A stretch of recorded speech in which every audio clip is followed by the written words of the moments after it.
আসসালামু আলাইকুম সবাইকে, কেমন আছেন সবাই?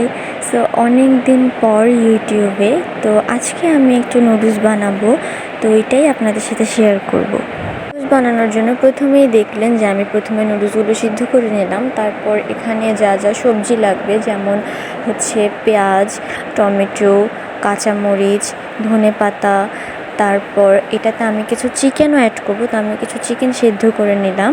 তারপর আলু সিদ্ধ করে নিলাম ছোট ছোট পিস করে। তারপর হচ্ছে গাজর দিব।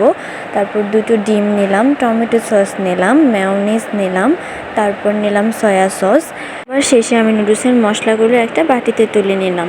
তারপর আমি চুলায় একটা হাঁড়ি বসিয়ে এতে তেল দিলাম, তারপর পেঁয়াজ দিলাম, পেঁয়াজের সাথে কিছু টমেটো দিয়ে দিলাম। তো পেঁয়াজ আর টমেটোটা একটু যখন ভেজে আসবে তখন এতে আমি মাংসের টুকরোগুলো দিয়ে দিচ্ছি। এবং গাজরটা যেহেতু সেদ্ধ হতে একটু সময় লাগে, তো গাজরটা আমি ওটার সাথেই দিয়ে দিলাম। তো গাজর, মাংস এবং হচ্ছে টমেটোগুলো আমি এখানে দিয়ে নিচ্ছি।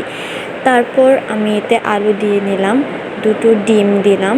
ডিমগুলো আমি নুডলসের সাথেই সবসময় আসলে সটে করে নিই, কারণ এটা খেতে আমার কাছে খুবই টেস্টি লাগে।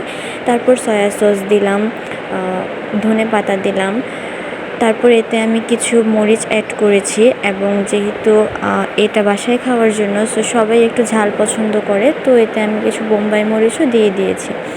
এবং সর্বশেষে আমি নুডলস সিদ্ধ করা যে নুডলসটা সেটা দিয়ে দিলাম, এবং একটু টমেটো সস দিয়ে নাড়াচাড়া দিয়ে তো আমার নুডলস রেডি। তো আজকের ভিডিওটা ছিল এই পর্যন্তই। সবাই ভালো থাকবেন, সুস্থ থাকবেন। আসসালামু আলাইকুম।